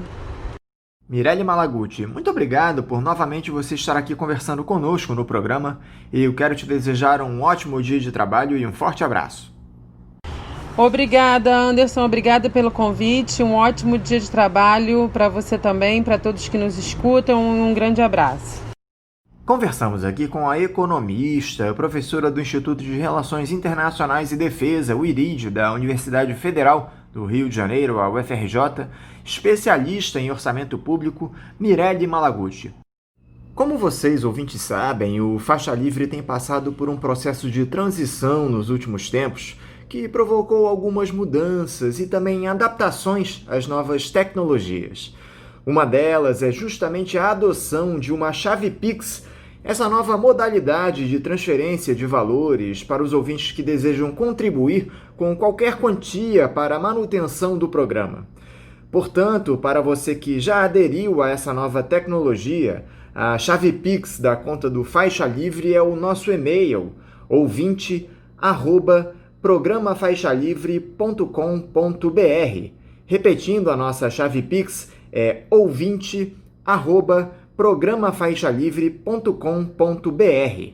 Para você que faz transferências da maneira tradicional, a nossa conta em nome da Associação de Funcionários do BNDES, a AFBNDES, no Banco Itaú, agência 1964, conta corrente de número 03004, dígito 1. Repetindo, a agência do Banco Itaú, 1964, conta corrente 03004, dígito 1. O CNPJ da AFBNDES para a realização de depósitos de quem não é cliente do referido banco é o 33984-550-0001-41. Repetindo, o CNPJ da AFBNDES é o 33984-550-0001-41. Lembrando que todos os recursos depositados nessa conta são destinados exclusivamente ao financiamento dos custos do Faixa Livre. Para quem não conseguir anotar as informações referentes à conta, elas estarão disponíveis no nosso site, o www.programafaixalivre.com.br e nas nossas redes sociais, no Facebook, Twitter e Instagram. Então, repetindo mais uma vez, a nossa chave Pix é ouvinte@programafaixalivre.com.br e a conta corrente da AFBNDES do Banco Itaú, agência 1964, conta de número 03004, dígito 1. E agora eu saúdo a geógrafa, diretora da ACBGE, Sindicato Nacional, Manuela Alvarenga. Manuela Alvarenga, bom dia. Bom dia, Anderson, e bom dia a todas as pessoas que estão nos ouvindo agora. Boa tarde, boa noite a quem for nos ouvir em outros horários também, nas gravações. Muito obrigado, Manuela, por você se dispor a conversar conosco aqui no Faixa Livre. Manuela, eu tenho iniciado as entrevistas essa semana pedindo para que cada um dos nossos entrevistados faça um resumo do que foi o 2020 para a entidade que ele representa. E não será diferente com você. Como é que a ACBGE observa esse ano que está se encerrando, um período repleto de desafios, especialmente provocados por essa pandemia de Covid-19? 2020 é um ano difícil de resumir. Essa experiência para a qual ninguém estava preparado, né?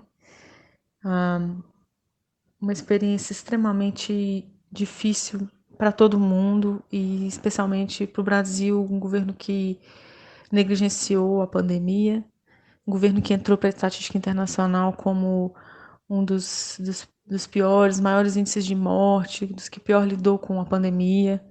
Então, extremamente traumático, né? E nós da CBGE tivemos também uma experiência bastante desafiadora, nós também perdemos colegas, tivemos dificuldades de adaptação ao isolamento, dificuldades de todo tipo, mas nós entendemos que a luta não podia parar, os ataques do governo ao serviço público, eles não só se mantiveram, como se agravaram, e isso, curiosamente, no contexto onde, na pandemia, o Estado, os serviços públicos se mostraram como essenciais à população brasileira, o governo intensifica os seus ataques. E então tivemos uma frente de luta contra a proposta de reforma administrativa, que é a consolidação da destruição do serviço público brasileiro. Essa frente que nós fizemos em conjunto com o FONASEF, né, o Fórum Nacional de Servidores Públicos Federais, e fóruns também estaduais ao longo do Brasil. A gente tem durante o ano de 2020, se unido bastante na luta contra a reforma administrativa.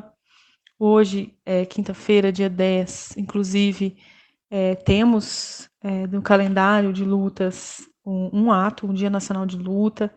Interessante que vocês estejam acompanhando.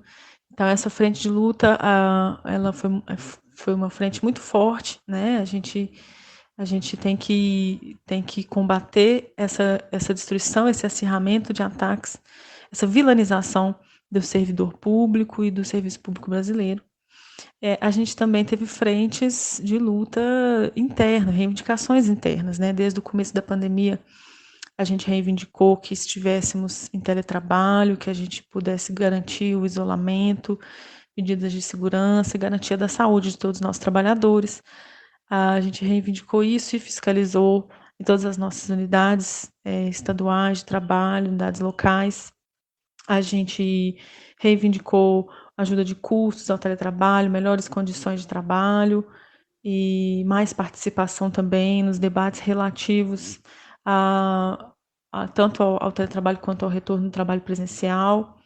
Então, mantivemos também internamente no IBGE essa frente, essa agenda de lutas, mantivemos a nossa pauta de reivindicações ao Ministério da Economia, que a gente já havia protocolado em 2019 e para a qual também não tivemos abertura de diálogo, então mantivemos essa disputa, essa luta. E agora, no final do ano, com a votação do orçamento, a gente retoma com toda força a luta, que também não parou, com relação à garantia do orçamento do censo, a garantia de um censo sem cortes, e também agora vemos em regime emergencial, a PEC emergencial, né, ser colocada em votação, e a gente também está atento a isso, porque ela também representa um conjunto de medidas extremamente prejudicial ao funcionamento do Estado brasileiro. Então, temos várias frentes de lutas e não podemos parar, porque os ataques, eles continuam com toda a força. E como foi a relação do governo federal com o Instituto nesse segundo ano de mandato do Jair Bolsonaro, Manuela?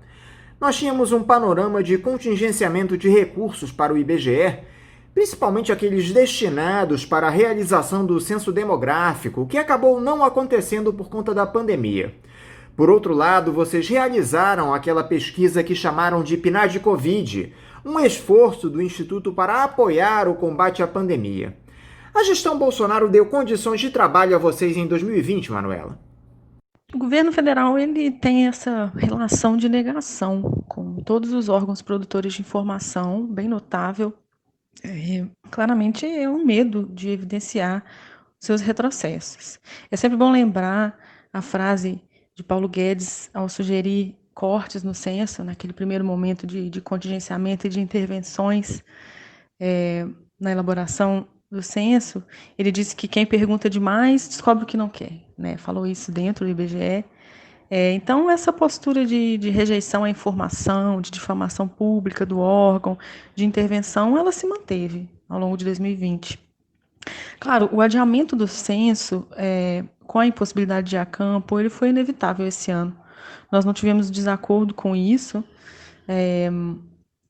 e a discussão agora sobre o orçamento ela é retomada e agora a luta, essa luta toda com relação ao contingenciamento é retomada agora, né, que será votado o orçamento. Mas durante a pandemia o corpo técnico do IBGE buscou responder, se adaptar às dificuldades relacionadas às pesquisas com coleta presencial, continuou trabalhando sob condições adversas e inclusive a PNAD Covid surgiu nesse contexto, né, de tentativa mesmo de se adequar e responder aos desafios que a pandemia colocou ao IBGE. As demais pesquisas também se readequaram à coleta, né, para poderem ser feitas por telefone, o que é importante lembrar que foi uma solução emergencial, trouxe desafios, não atende às necessidades completas do órgão, em termos de índices de resposta. Então, é necessário manter um debate sempre aberto sobre essas adequações, sobre essas metodologias. E nesse sentido a gente denunciou, né, que a direção age com pouca transparência, age sem diálogo com o sindicato, né, que são representantes dos trabalhadores da casa.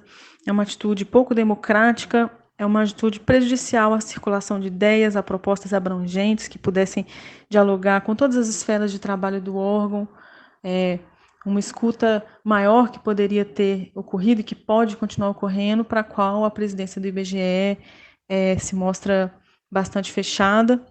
Então, a gente tem denunciado essa falta de transparência e essa, em muitos momentos, dificuldade, né, de comunicação, de transmissão de certas ideias que são colocadas de forma muito vertical, de cima para baixo, e a qual depois o corpo técnico tem que se adaptar, né, de qualquer jeito, enfim. Então, a gente tem feito essa denúncia, mas é isso, essas situações, o trabalho durante a pandemia, ele teve essa característica de adequação à situação emergencial, e agora o saldo disso tem que ser debatido com bastante transparência e democracia no órgão.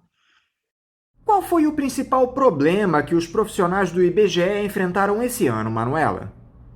Bom, Anderson, é justamente essa dificuldade de readequação das nossas pesquisas, que dependem muito de metodologias sólidas, de ir a campo, de entrevistas, de abordagem aos entrevistados.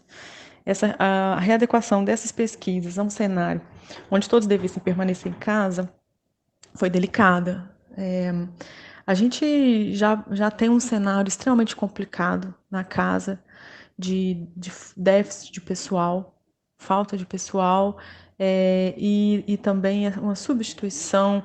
Hoje a gente tem aproximadamente 60% dos trabalhadores da casa em regimes temporários. São regimes que ficam até 3 anos, então não acumulam experiência, com menos direitos, mais risco, são trabalhos precarizados, então mais sujeitos a condições piores de trabalho. Então temos esses agravantes já estruturais, né, já condições já pré-existentes no IBGE, contra as quais a gente sempre lutou. E o teletrabalho ele aconteceu, inclusive por reivindicação nossa, mas em grande medida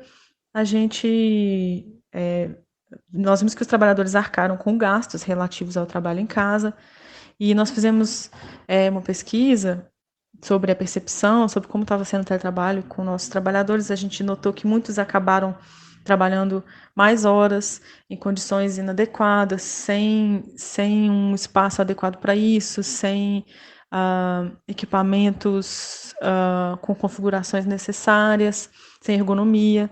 Então, o sindicato reivindicou a ajuda de custo para o teletrabalho, denunciamos irregularidades, mas foram desafios, situações bastante complicadas. Nós reivindicamos também a participação nas discussões sobre tanto o plano de teletrabalho quanto o plano de retorno ao trabalho presencial, que mantenha condições adequadas, né, para manter a saúde de todos. E, como eu já mencionei, né, não existe abertura da direção do IBGE para ouvir os trabalhadores, as suas demandas, e nossas reivindicações ficam aí sem resposta, né? Então, isso tem sido também bastante desafiador e a gente continua reivindicando o diálogo, a abertura.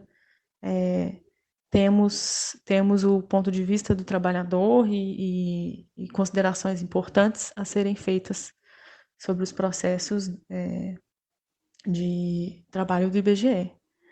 Então, esses foram os maiores desafios, acredito. Eu comentei a respeito do censo demográfico, Manuela. O governo federal tem a intenção de realizá-lo apenas em 2022, como já vem sendo noticiado há alguns meses. Isso pode provocar um apagão estatístico no Brasil. Como é que andam as conversas nesse sentido, a respeito da nova data do censo? Que tipo de impacto pode ter esse adiamento para o país, Manuela? Sobre o adiamento, na verdade, essa foi uma pauta do desgoverno e suas eternas declarações que eles fazem e retiram, né? Houve uma alegação que o orçamento destinado ao censo para 2021 iria para o Ministério da Defesa, que o censo seria transferido para 2022, mas essa proposta não se concretizou, ficou como um burburinho, ficou esse ruído no ar. Porém, Anderson, que a gente tem hoje, o risco de apagão estatístico, ele continua. Existe um orçamento previsto para o censo de 2021, para ocorrer em 2021, que vem com um corte de 15% do orçamento solicitado para o ano de 2020, que já estava subestimado. Como você bem mencionou anteriormente, já existia um contingenciamento com relação à verba original pedida para que se pudesse realmente realizar um censo de qualidade. A gente tem aí no somatório um corte que representa mais de 30% da verba realmente necessária para que se realize um censo de qualidade.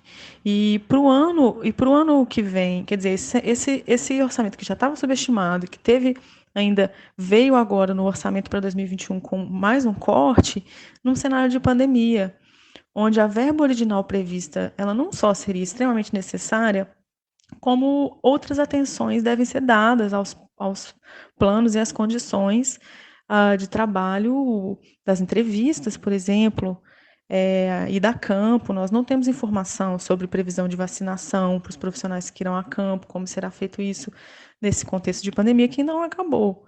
Então, além de um corte de verbas extremamente preocupante, essa disputa do orçamento, a gente ainda tem a discussão que vínhamos levando desde o início, porque se manteve o corte de questões, intervenções no processo de trabalho, na elaboração do censo, né? E então, atropelos com relação ao corpo técnico, aos trabalhadores envolvidos na pesquisa. Então, são ações que o sindicato vem denunciando desde o início da atuação da nova presidente com relação ao censo, e a gente retoma agora com toda força a nossa luta em defesa de um censo sem cortes no orçamento, sem cortes no questionário, sem cortes no pessoal, sem cortes na qualificação.